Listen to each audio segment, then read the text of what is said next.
Team USA is going to Miami, and oh what a relief it is.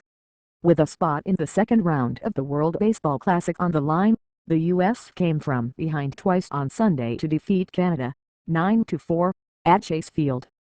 The Americans, who scored 3 times in the 8th to decide the game on an Adam Jones two-run double and Shane Victorino's RBI single, will move on to Marlins Park from Pool D along with Italy to meet the Dominican Republic and Puerto Rico. First baseman Eric Hosmer put the game out of reach with a bases-clearing double in the top of the 9th inning off Canada closer John Axford. The Americans narrowly avoided their earliest exit from the tournament, now in its 3rd running. They've never finished higher than 4th. The Canadians still haven't made it out of the first round. Mexico was the other team that didn't survive the pool this weekend.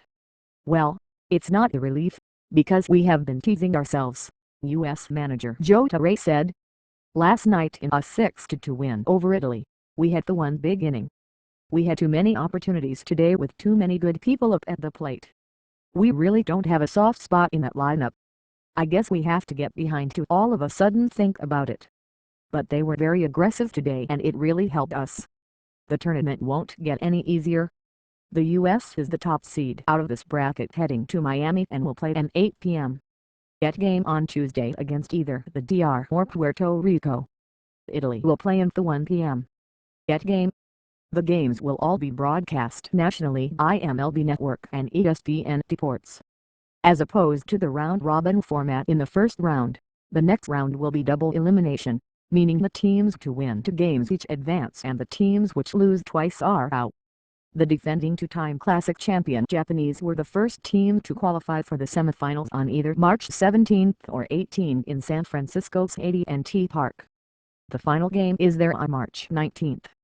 Like its first games, the U.S. fell behind by 2 runs early as Canada took a 2-0 lead in the 2nd inning on a 2-run homer by Michael Saunders off left-hander Derek Holland, who went 5 innings, allowing 4 hits and left with the score tied at 2.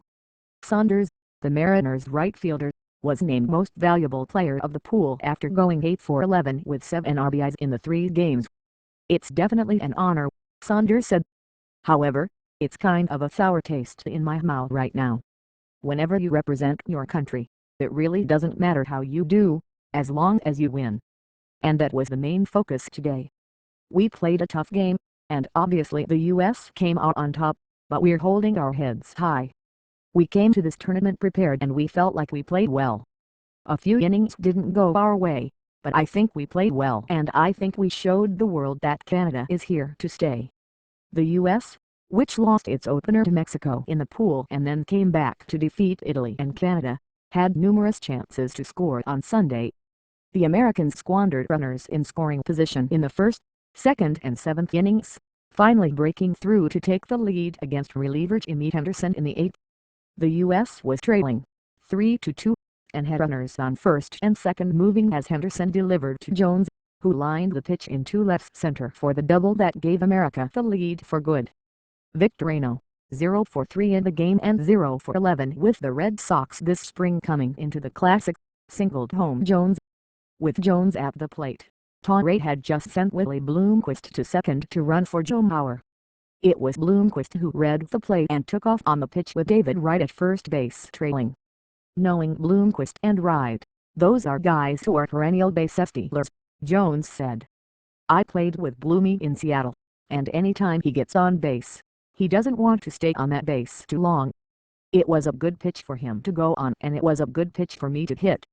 I was glad that I didn't try and do too much, didn't get distracted by the runners, and just was able to put a good swing on a good pitch to hit. For Canada, the loss was just another bitter pill. In 2009 at Toronto, the U.S. won the opener of the pool at Rogers Centre against the Canadians, effectively sending them on to elimination. Again this year, Canada lost its opener, 14-4, to Italy in a game that ended in the 8th inning because of the 10-run mercy rule. Canada redeemed itself on Saturday by defeating Mexico in a game that was marred by a benches clearing incident in the 9th inning. Both the U.S. and Canada had to play themselves out of 0-1 holes to get to this single elimination confrontation. And in the end, it turned out to be too much for Canada. I think it's exciting for baseball, to be honest with you, longtime Canada manager Ernie Whitt said. Did we want to get mercy in the first game? Absolutely not. But it happened. And like I said yesterday, Mexico did us a favor by beating the US, which just gave us an opportunity. We knew what we had to do, we just fell short today. I'm not happy with the results. I thought it was a good ball game. They got some key hits in timely situations, and so you tip your hat to them.